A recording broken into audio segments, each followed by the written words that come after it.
Hello and good morning. It's Friday, the 28th of January, 2022.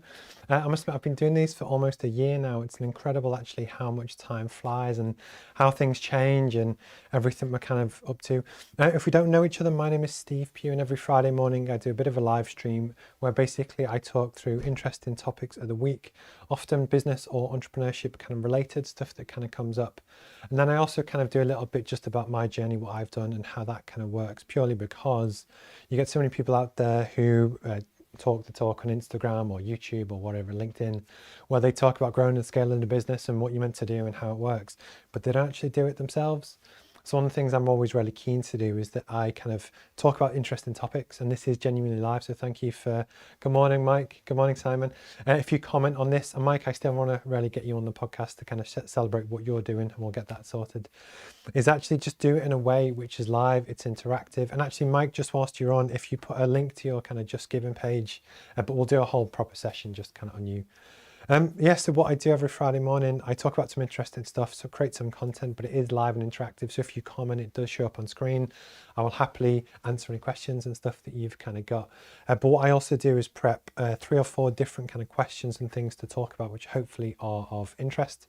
And then what we do is I kind of go through those as they all get clipped up to go onto YouTube and Twitter and that kind of thing as well. And for me, it's a great way to kind of raise awareness and do stuff, but actually also kind of add value and kind of give back.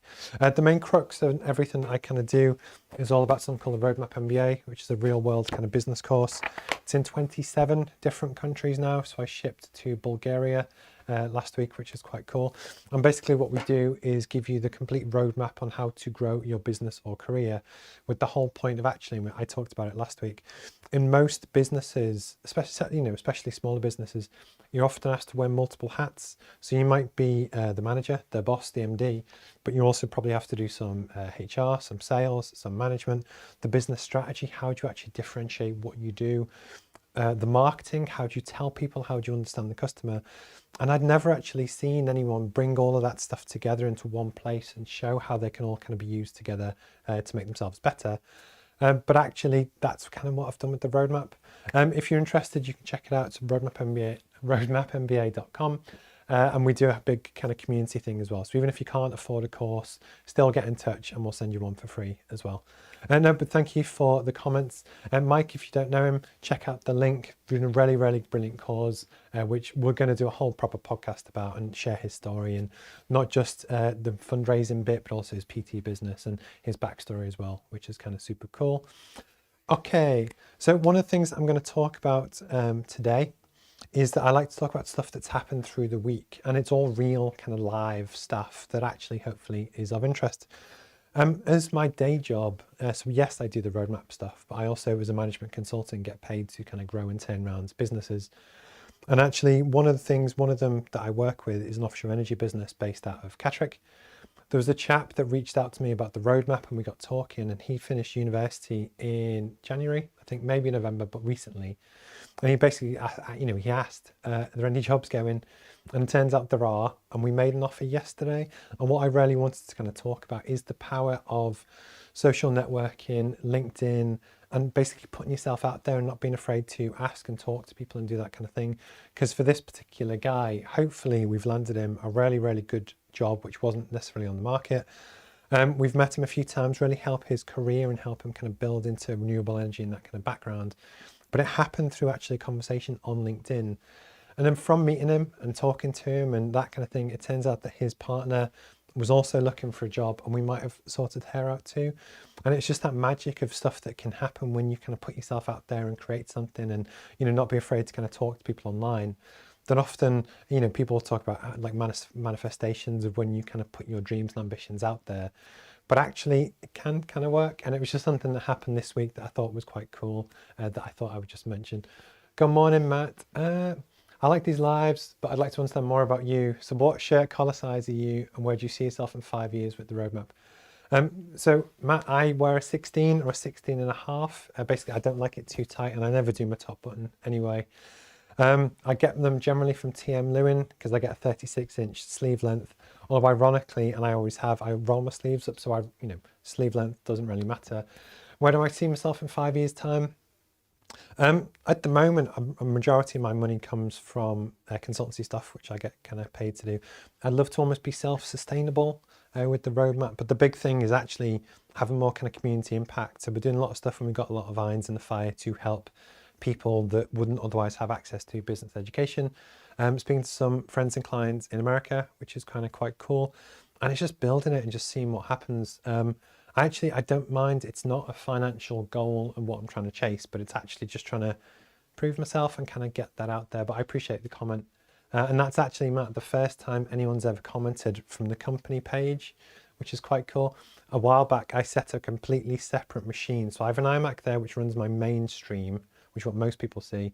And then I capture that on a completely separate Mac Mini and then broadcast it because I wanted to also go to the company page, and you're the first person to ever actually comment on it. So I appreciate that. That's cool. Good morning, Charlotte. Good morning, everyone. If you've got any businessy type questions, please feel free to reach out on the 3 that I'm going to talk about today. But a quick reminder, actually, for anyone that is self-employed, do your tax return. It's getting super close now. Don't forget, don't put it off. It's not as difficult as you might think. But yeah, get that sorted. The first one is going to be about overcoming roadblocks in business. I had some, so this week, might have been last week, just things pop up that kind of can derail you. I'm going to talk about that.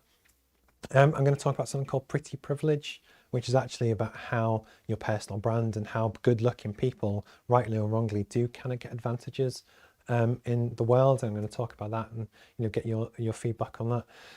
And actually, the last one I'm going to talk about is actually how, if you start as a freelancer, and that could be as a personal trainer, it could be as a copywriter, an engineer, whatever you spend your time to make a living, I guess. It's the ways to actually turn that into a scalable business. I'm going to talk about the phases to go through, how it works, why it works, and actually just things to consider. Because actually, from my guest last week, who was a pro gamer on the podcast, he said that actually the first time he ever saw that, it really kind of inspired him to think outside the box and stop just selling his time to make videos for people. So I'm going to kind of recap that as well. And just before I jump in, let's see if this works. It's not going to work. I'm going to do it the old-fashioned way. There we go. So this was, is it working? Yes, it is. So this was my interview last week with David Winter, who's a professional gamer. And what we talked about was actually streaming and all the things around that. Because actually, 10, 20 years ago, it wasn't uncommon that someone would want to become a singer, a dancer, whatever, and they would go to stage school or they would perform in a bar or whatever. And that was how they learnt their craft. Nowadays, people do that on YouTube, arguably. I'm kind of doing it right now. But the whole point, it is a genuine kind of career path now that people are starting to get more and more comfortable with, that I wanted to talk about it in a way that, for people that might be interested to get into streaming, FIFA, whatever it is that you want to do. This is someone that's done it. But we also talked about his wider business ambitions. And actually what was quite clever is that David is a drummer, really passionate about what he does, but he also loves gaming, loves streaming, loves tech, loves videos, similar to what I do. But it's not just about the stream. He's also thinking about running events and how do you stream events. And he's building a genuine business around the technology and the knowledge that happens to be streaming. But I think it's a really kind of interesting one. And then my one for Monday is Francesca Brownless. And basically what we're going to do is talk about her story, how she got started, what she's doing now, her ambition to do more podcasts. And it's that kind of thing of what I'm really keen to do, and Mike is included, is basically just talk to really interesting people that hopefully might have value to add. And as someone that kind of does this myself, hopefully it's a bit more credible than watching just, for instance, the Elon Musk get interviewed and he's talking about really big businessy stuff. And that is very different to kind of normal people, if that makes sense.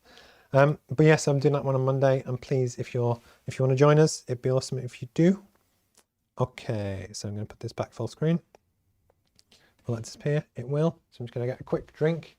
But thank you for commenting as well. It's always funny that every Friday morning, and I've done these, like a lot of these now, it's not uncommon that just nobody comments. And then I'm just talking in a room to myself. But that's part of the practice and the craft. And, I'm trying to build something around this that I don't mind, because, people always say that if you want to get good at something, just practice and keep practicing, even if nobody's watching. And that's kind of what this is. And it's really good to kind of feel that there's some traction and stuff happening as well. Okay, so I'm going to jump onto the first one. I'm going to go orange today because why not? Okay.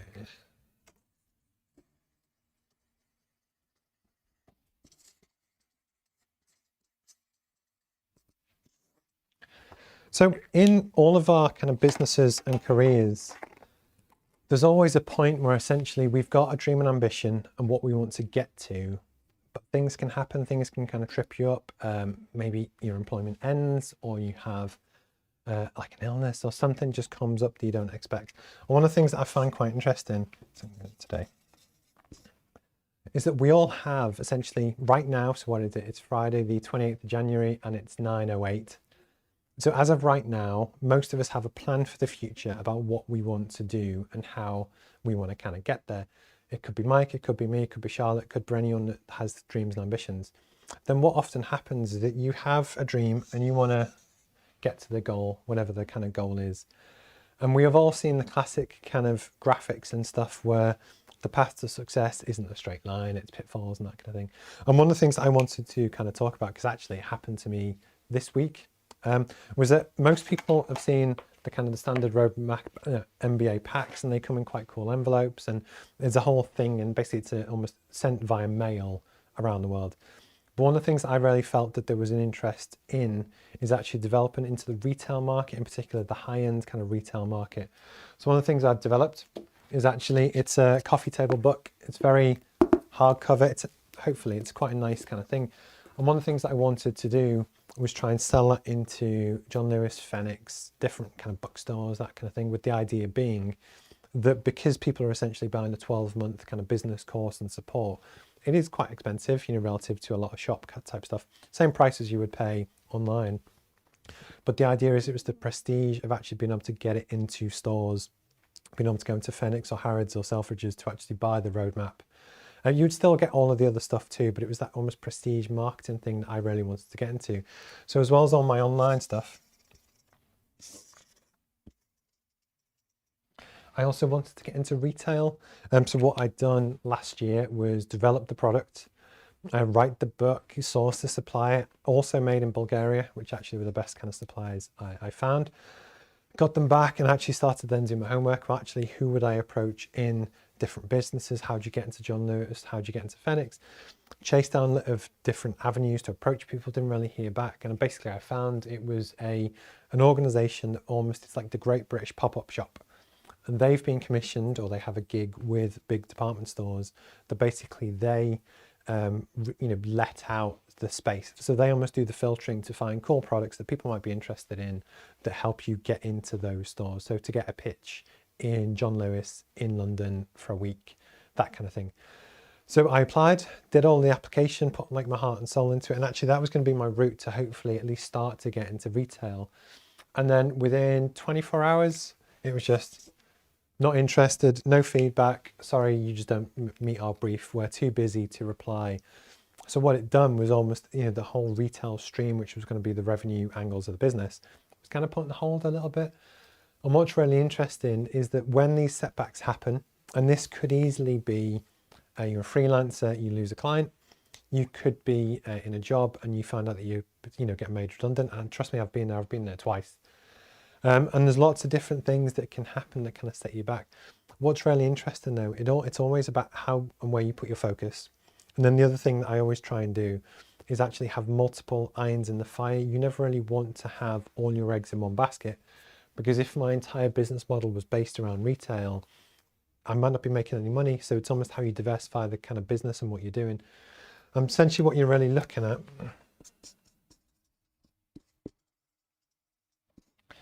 it's essentially where, as a person, do you put your time and energy? This could be where you put your time and energy into job hunting. If you want to get promoted, how do you put your time and energy into researching job specs and things that you want to build towards and develop your career? Or for me, in this instance, what I'd essentially done was that I'd actually budgeted a fair amount of money to actually go into retail, and I was starting to plan what the display stands would look like and my stock and the different things. And essentially what I've then done, because actually that road, at least for now, is postponed, I try and run the business with quite a sprint almost mentality. So for me, the next major deadline is the end of the tax year, which is April. So what I'm then going to do is all of the resource, which was here, actually put that back into my original business to look to how can I improve the stream, but actually start to do more paid ads and that kind of thing. But the point is not really letting the disappointment kind of get to me and knock me back, but actually always have multiple avenues and things that you kind of want to look at. And where I kind of wanted to go with this, and we talk about on the roadmap and we talk about it as any kind of business strategy type thing, is that if you can always look at the multiple revenue streams of how you can get money into the business. And even if you sell a book or a product or a service, one way to mitigate your risk is to just build up and have a wide spread of customers or clients. But then likewise, when you're trying to chase down different opportunities, things won't always go to plan. For me, they haven't with this one. But it's not going to put me off. I still believe in the product. I still believe in there's a space in retail that no other business course kind of plugs that at, but I mean at the premium end, like a really nice quality thing that you'd love to have. So rather than getting too upset about that this store has kind of been closed, take the time and effort that I was going to do for this, and I kind of budgeted for this for the next few months, move it back into the other areas that I am quite strong in, and then just reassess and reevaluate. But it was almost just sharing the honesty of, I had a chat with someone yesterday about actually roadblocks and things that do happen in business. And it happens to me, it happens to everyone. So I just wanted to kind of share the way that I kind of think about that. And then people always say that, what was it? So it's to do with, if you ever get a no, it's just an opportunity for learning, which I think that's a bit weak, but it's almost where if you have a goal and an ambition, never let anyone kind of hold you back, because just because the people who did that Great British pop-up shop thing didn't believe in the product doesn't mean that someone else won't really kind of love it. And I think, was it the Airbnb example where they pitched to hundreds, I think it was like 466 different VCs and investors before anyone actually said it's a good idea. And obviously they're a massive global business now, but it's that kind of thing of when you hit roadblocks, just, in the Bruce Lee Buddhist way, just be like water, be like bamboo, just work around it. Don't let it stop you. But if you can, always try and think through the multiple avenues of ways that you can generate income, that actually, if one of them takes a knock, it doesn't completely knock you off course. You've mitigated your risk in there some way. Has this ever happened to you? I'd love to know in the comments. If you ever check this out on YouTube, I always kind of reply to anything that kind of comes in. What kind of setbacks have you had? How did you find it? How did you almost kind of get over it? And I think one of the other sides that I said to someone yesterday was that when I was more junior in my career, I was actually sat with my boss at the time, and we went for this really big oil and gas contract that we put our heart and soul into, and it was worth quite a few £1 million. And basically we got the phone call and it turned out that we didn't win the gig. And I was pretty gutted because I put months of work into it. But what I was always really impressed with was actually, it was the composure of my boss at the time. And I didn't even really like the guy, but anyway. And it's that almost with experience, you almost know that I've probably had about 4 or 5 major setbacks in my kind of life or career, but none of them have actually kind of stopped me dead. And if anything, you learn from it, you build back strong, and you find the weaknesses and you keep going. And it's almost that mentality and willingness to keep trying, keep getting back on the horse. If you ever want to pick my brains, or just as an independent person, kind of ask any questions or anything, I will always happily kind of do that. And Charlotte, thank you for the comment as well. It is a really good piece of advice to actually have multiple kind of income kind of streams. And based on that as well, if you have a dream and an ambition to really kind of launch and start up with something, and I have spoken about this in the past, if you can do it whilst you have another source of income, just because if you have a luxury handbag brand or a business course or whatever it is that you want to do, it often does take a bit longer than you expect to kind of get revenue through the door. So if you can kind of get around that, there are things you can do. And also James, who's been on this kind of before, he's a freelancer, tech kind of expert. There's a big thing about, again, in the first kind of 6 months, 12 months, getting to the break-even point. So a traditional business MBA course will teach you all about the strategy and profit and loss and stocks and bonds and investing and management and stuff, but it won't tell you how to make money within the next 2-3 weeks. And actually the truth is, for a lot of businesses, a lot of people, it's actually kind of where you want to focus. So the niche for the roadmap is to really help and give those real practical skills that if you need to drive revenue in 2-3 months or you run out of money, that's where we can kind of hopefully help. And then if that does sound like you and that's where you are, Don't spend any money, don't buy it, just come and write to me and I'll give you one for free, because it's that kind of thing of use your network, ask, and there are things that we can do. I'll cover it in a future video to really help drive sales kind of quickly. Okay, but I do appreciate the comments. Okay, next, I'm just gonna get a quick drink of water.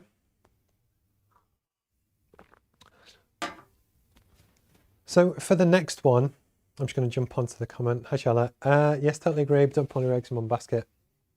Yeah, but it's true. But I think for what you do, for what anyone does, especially in a product-based business, it is a tough gig, and even down to payment terms and lots of things with retailers.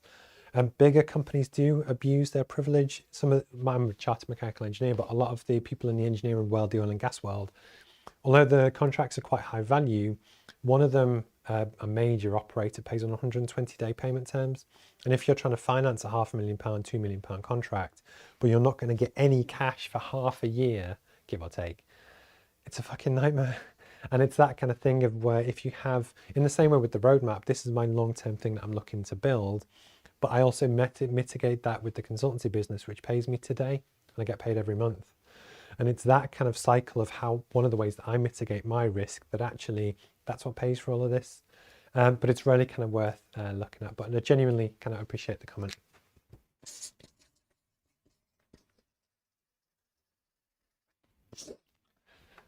So I know how bad my writing is, but actually I learned from watching a guy called Jordan Belford, who's the Wolf of Wall Street dude.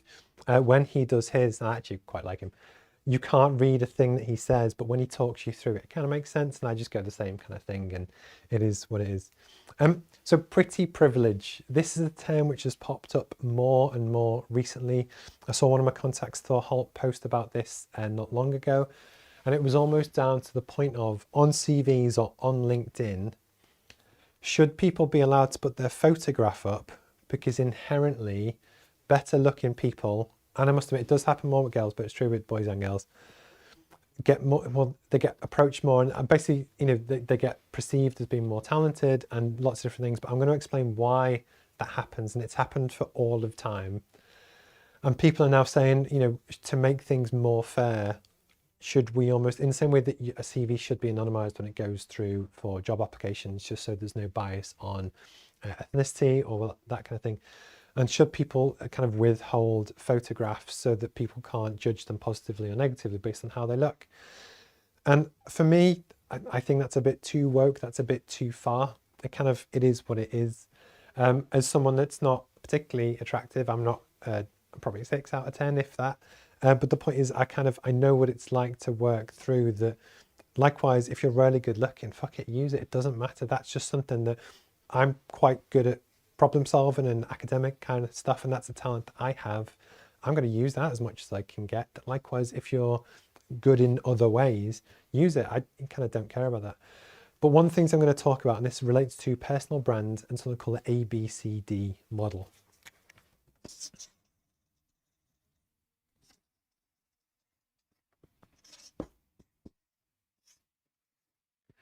So most people now at least have an awareness of what is a personal brand. Basically, it's everything that people kind of see, think about you, what they see, what they think your talents are, and almost what people think about you and what people would say about you behind your back. Personal branding is really important, and actually we do cover it in the roadmap, but it's everything about how basically you will get offered more jobs, people will think you're more talented, you'll get promoted quicker, you'll sell more. And all of that is about actually how you communicate your vision, your values, your tone of voice, your body language, what you're like, etc. to the world. And one of the big things that I think is really kind of worth talking about is something called the ABCD model, which kind of hopefully explains it quite well. We cover this in module 3 on the course. And what this is kind of go into is ways, and this is like proven knowledge and science kind of behind it. I want to explain it and then also explain how it relates to kind of the whole pretty privilege thing. So the first one is appearance. That basically in your chosen career, could be fashion, could be engineering, could be law, could be surfing, it could be whatever you want. there's a general appearance about what people expect for that industry. That if you want to break into, to sell into, say, finance, the finance sector, to go to Canary Wharf, the big banks, that kind of thing. If you want to sell your SaaS service into that product or, into that market, you almost have to match and mirror their appearance to almost be what they expect. Does that make sense? So for instance, your appearance, and people do rightly or wrongly judge you on it. What you wear, how smart you are, is it appropriate for the environment you're in? And people do judge you on that. I think people always know the kind of quote of, dress for the job you want, not the job you have. And again, on that prime example, if you go into work every day and you're a little bit scruffy, people aren't going to really see you as a partner or the boss or whichever, or they're less likely kind of to. One of the kind of top tips on that, if you're going into a client meeting and you're not sure how they dress and what they kind of look like, it's almost impossible to overdress, because if you go into a meeting and everyone is in a full suit and you are as well, you're kind of good. As well, if they're a little bit more relaxed, just take your jacket off. But the point is, if you turned up in t-shirt and shorts, they're not going to take you seriously, because your appearance doesn't match what they expect, in terms of their industry. So it is something to kind of be aware of. B is behavior. So almost again, if you want to break into finance, or you're in a big company or a small company and you want to be promoted and you want to be considered to be the next MD, people will judge you on how you act, your ability to relate to customers, your body language. Do you turn up on time? Do you leave early? Actually, how you act, and as part of your personal brand, your behavior actually will make a really big difference in how people perceive you. And then when it comes down to the freelancer example or whichever, again, people judge you on all of these things that rightly or wrongly they kind of do. So it's almost just having a conscious awareness that actually in certain sectors, so tech, I imagine, is a lot more relaxed than finance or law. So if you go to speak to a tech conference or meet with people, if you're good, you'll be able to actually change your behaviors and how you act and how you sound to fit in, to match and mirror the people that you're with. Because actually, the more people feel that you are like them and that they can relate to you and they can trust you and that you're similar, the more likely to buy your stuff, the more likely to offer you jobs, etc. And the ability to kind of balance that for the environment you're in is actually kind of quite important. So C is for communication. People rarely judge very highly your ability to speak and get ideas across, and communication is a big part of listening as well. It's not just a broadcast kind of thing. But again, people know from how you speak, and I don't mean just being posh, but actually how articulate you are and how excited you are and your tone of voice and the way that you communicate with body language and that kind of thing. It's part of the reason why I do a live stream video, is because you can both hear my voice, so it's not just a podcast. You can see what I'm like, that I walk around, I gesture a lot with my hands, and I do lots of kind of different things, which is just kind of me. But it's all kind of part of communication. But it's all almost thought out. That again, part of the reason why I spend so much money and time on lighting and cameras and stream and tickers and that kind of thing, because it all relative, builds on the brand in terms of the appearance, what the stream looks like, what the perception of my service is like based on how good the audio quality is. It's adding up all these different things. But then likewise, the ability to communicate with everything that I have is so much better than just the written word. And it's those kind of things when I'm trying to encourage people to work on their personal development if they're trying to build a personal brand in industry. Video is really good because actually you get a vibe for someone. And yes, some people aren't going to like it, but some people kind of will. But this is all part of the same behavior. And the last but not least is digital. And when I originally kind of built this up, social media and that was a newer thing, is where now it's just pretty obvious, but it's still something worth kind of looking at. That when you're going for a job or whichever, or even right now, because this is digital, this is live, your digital footprint does matter. If you have, like when I was at uni, I was on the sports teams, you get into trouble and that kind of thing, you go out drinking. I always have my personal accounts personal, because actually I don't want that to reflect on my personal brand. If someone Googles Steve Pugh, it doesn't come up with photos from Salutor in 2008, because actually, although that was a great time in my life and it's part of me, your digital footprint and presence is really important. And again, your digital is a great way for your personal brand because it's a way that you can hit 20,000 people every Friday morning. And even if they don't watch the stream, which 99.9% of people don't, the hope is even if they click on it for 2 seconds, they get a feel for, okay, you know, it looks all right, it looks professional, obviously a lot of time and effort's gone into it. That's still helping to build my brand via the digital kind of channel, even if people don't watch and consume the whole thing. And it's almost this kind of thing of the other C I'd throw in is consistency. Really, really important that if you can be regular in what you're doing. So actually every Friday morning, regardless, I had a sore throat last week, I'm going to do the stream because actually it's good commitment for me that to come up with the ideas, do it, but it's that repetition that hopefully people know that even if they hate me doing it, at least I'm committed enough that I will do what I say I will, and it's that kind of thing. But back to pretty privilege, basically your appearance does matter in what people think about you. And if you don't believe me, look at any advert for anything, clothing, cars, whatever. Models, we know what models are generally good looking people. And the reason why, and this is true, you have good looking models who advertise clothes or cars or phones is because it's proven that people perceive, the consumer perceives that the positive traits of being good looking are passed on to the product, the car, whatever. Even if the model is only stood next to it or driving it, we have a higher opinion of said product if it's next to and presented by pretty people. And that's just a fact. It is what it is.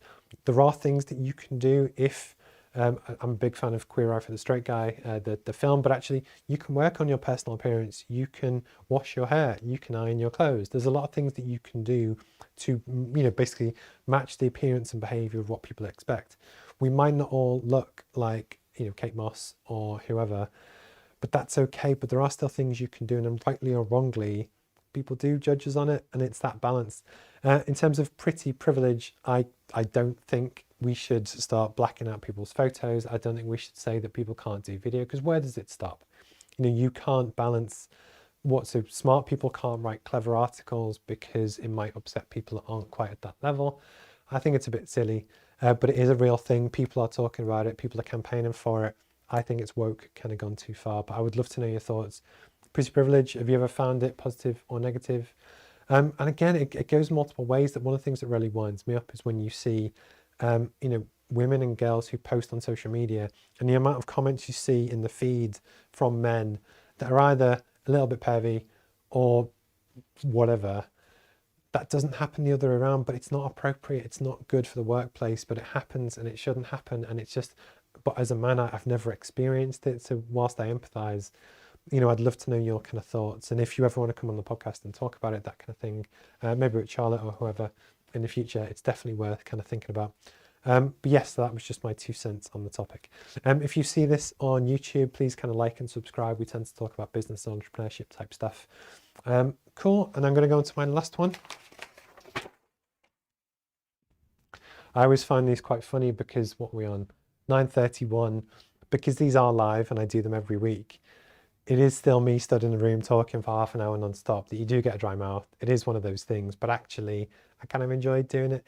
And as I think we talked about last week, is that when I made my commitments for the year and the things that I wanted to do with the business, that kind of thing, I have no problem if it all fails and doesn't work out, as long as I feel like I've tried my best and worked hard and almost done what I could to kind of, you know, do it. So I set the standard that come hell or high water, I will do these every week. And I actually quite enjoy winging it because, again, what I mentioned at the start, it's the proof in the product that you know what you're talking about on certain topics, because to actually talk live on them, no edits, no pre-records, no fumbles, no try again, because it's live. Hopefully it's just proof of product that you kind of know what you're doing, but it's also quite good fun when people kind of comment. See Charlotte there when you're saying about so many perverts on LinkedIn. It's a really funny one that when you actually look at even though we're both on the same platform and we're both entrepreneurs and business people, as a man, I've never, ever, ever had that. Maybe if I was a really good looking man, it might happen. I don't know. But it's just, it's funny how the world is different, and rightly or wrongly, men or women do have to deal and struggle with different things. And it's almost where I hate it. I probably hate it as much as you do. But it's interesting to get feedback and learn from different things. And likewise, when we get you on the podcast, I will kind of ask you about that one. Okay.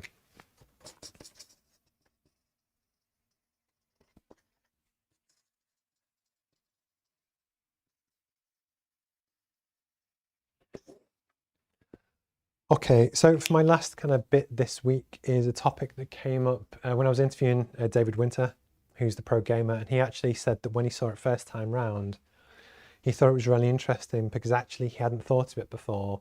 But I think this is really common for a lot of people, that when you set up in business, essentially you're kind of on your own doing something. So basically you have the cog, input.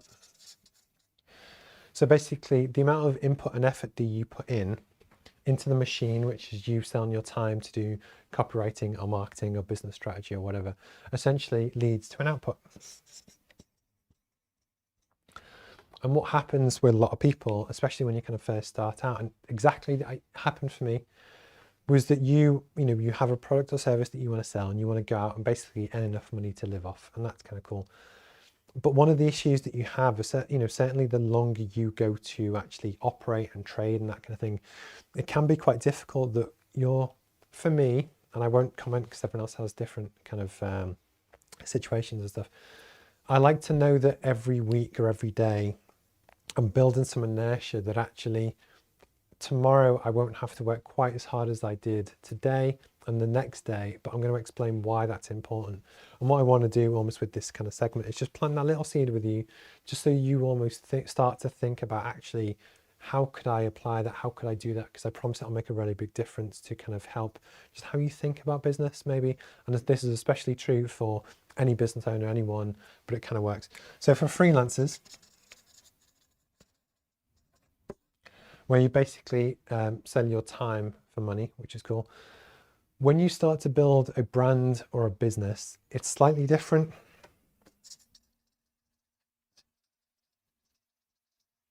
So you still put the same amount of effort in, which actually generates effort and that kind of thing.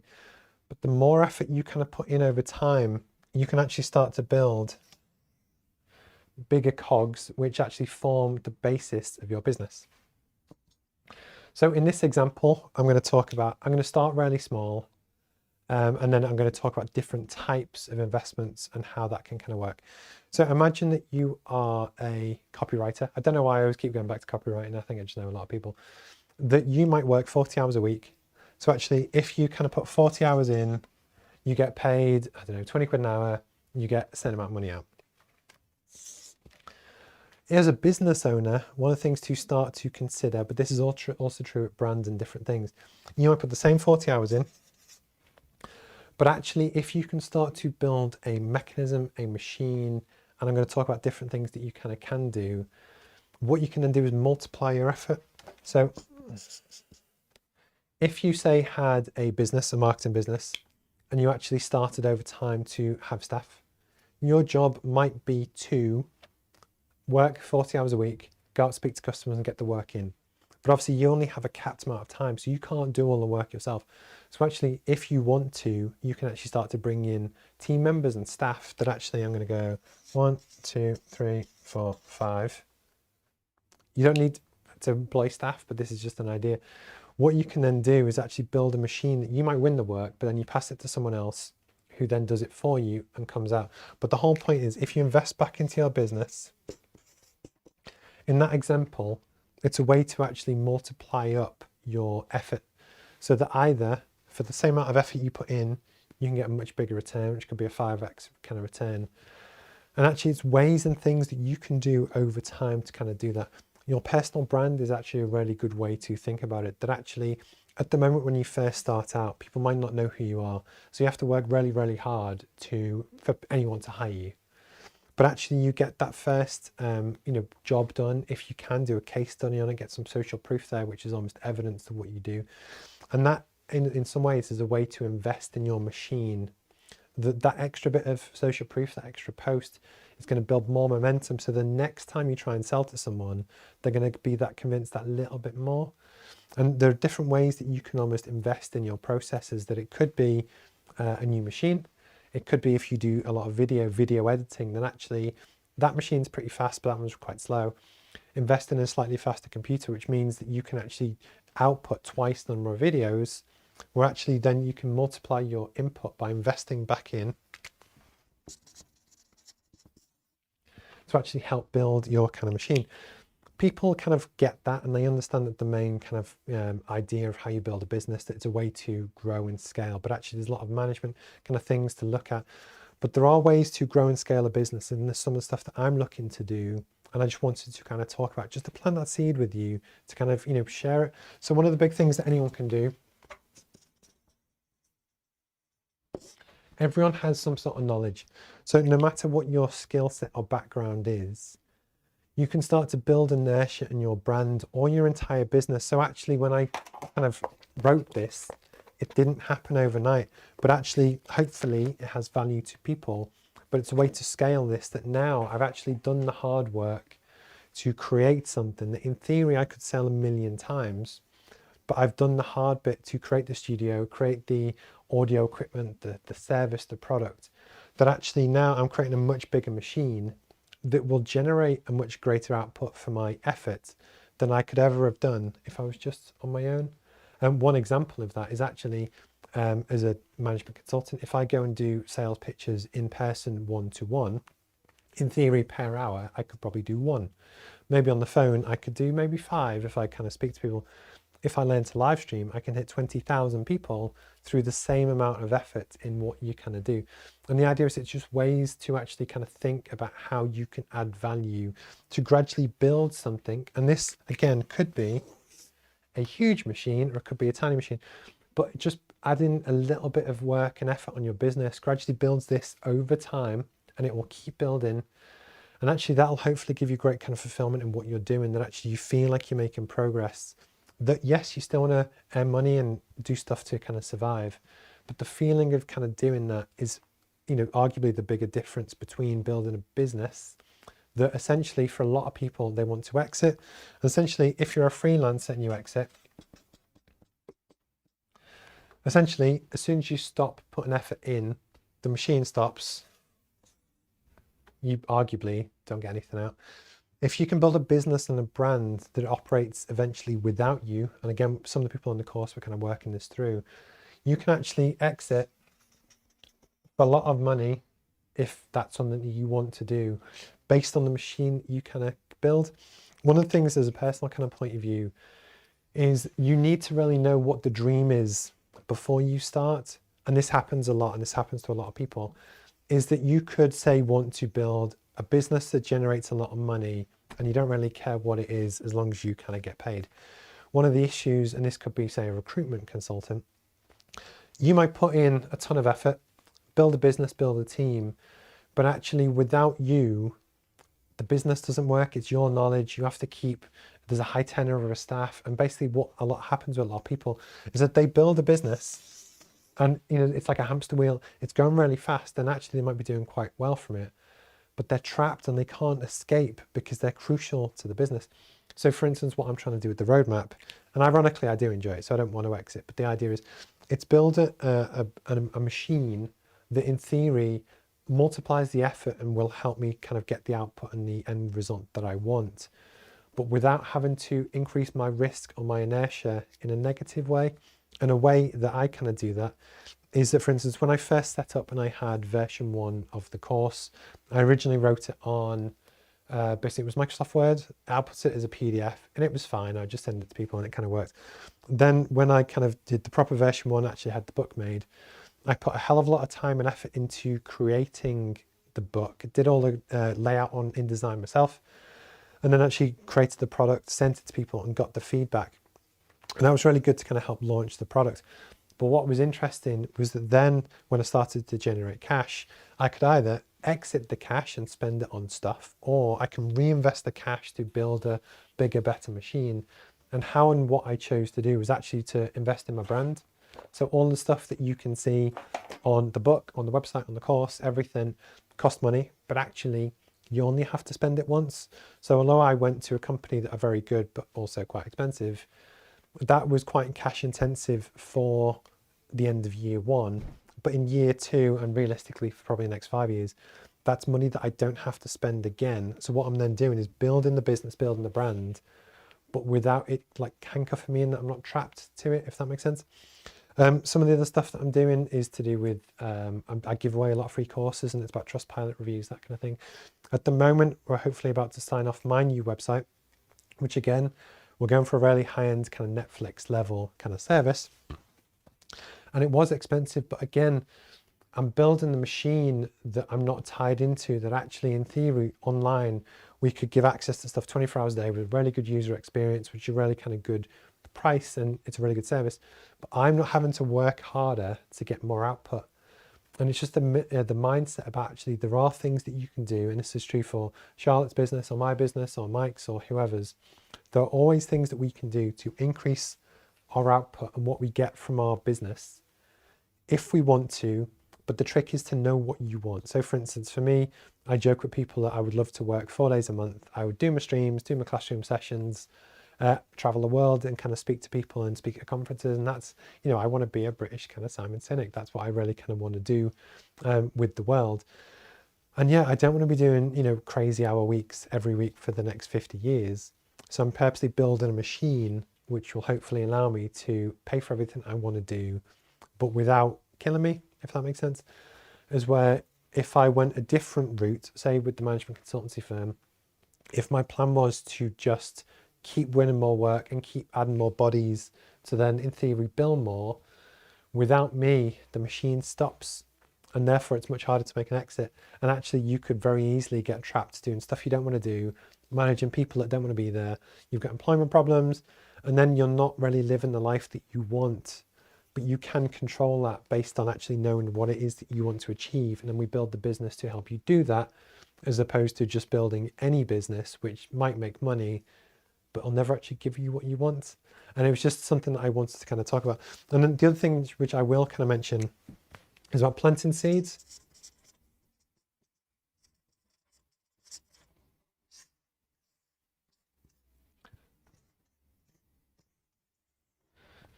That I apologize for how bad my drawing is, but I don't care.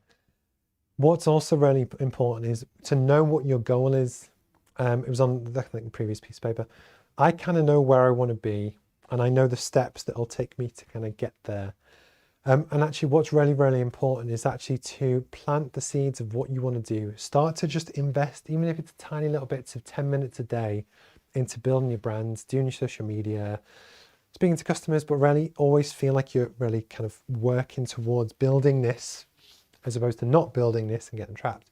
But actually, I think it was yesterday, seeds that I planted for a long time all seem to flourish kind of on the same day. And it was almost that balance of where these things don't happen overnight. It does take a lot of time and effort, but I promise you, just start, do one thing, whatever it is that you want to do. So for instance, when I put on a lot of weight with COVID and lockdown. Actually, if you look back at previous streams, you'll probably see that. But actually just cutting down on my McDonald's intake and doing little things really helped.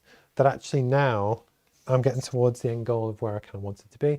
There were certain things that I wanted to do this year and achieve and that kind of thing that was actually built. I did all the hard work last year, which is this, but actually it is kind of starting to come to fruition.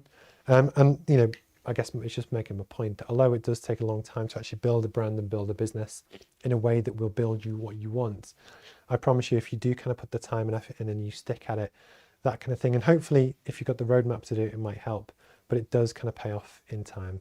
So we're on 9:46. I've been talking for way too long. Thank you for anyone that kind of watched any of this. My name's Steve Pugh. If you ever want to kind of reach out or get in touch, please do. If you're ever interested in the course, also reach out. My big aim for this year is generally just raising awareness and kind of getting feedback, that kind of thing. So I have no problem. I have a stack of about 700 courses there, which I happily kind of donate to people. For the people that do kind of pay on the course, they do get a more premium service. We get one-to-one stuff, and we kind of really work on the classroom sessions, which are Tuesday 3 p.m, Tuesday 8 p.m, Thursday 7 a.m, and I do one at 12 p.m on a Friday as well, where basically we walk through the course, but we help people build their business and their goals and ambitions as an independent outsider that happens to be kind of quite good at this. But it's that accountability coach that me with them and them with me, we work on stuff that actually all of them, including me, are probably further ahead than where we would have been if we didn't do that. And there's a lot of services and stuff that we do that hopefully kind of add value to people. But don't let price or anything put you off. We really do want to kind of make business education accessible. So my name's Steve Pugh. Hi Gareth, thank you for the content. I know it's funny, I don't know if you do this. When you're talking and you read a word or you hear something in the office, you often say that word out loud. But no, thank you for the comment and stuff. It is really kind of appreciated. If I can ever do anything to help, please kind of reach out. So my name's Steve. Have a wonderful Friday. If you ever got any questions or anything to do with business, either hit me up on the socials or roadmapmba.com. You can apply for a free course at guestlist@roadmapmba.com. You can ask any questions to questions@roadmapmba.com. And yeah, hopefully I'll catch you next week. I've got the interview with Francesca on Monday, so if you're interested, check that out. I think it could be quite interesting. Have a great weekend. Have some time off if you can. And yeah, I'll catch you soon. All right, cheers, guys. Thank you. Bye-bye. There we go.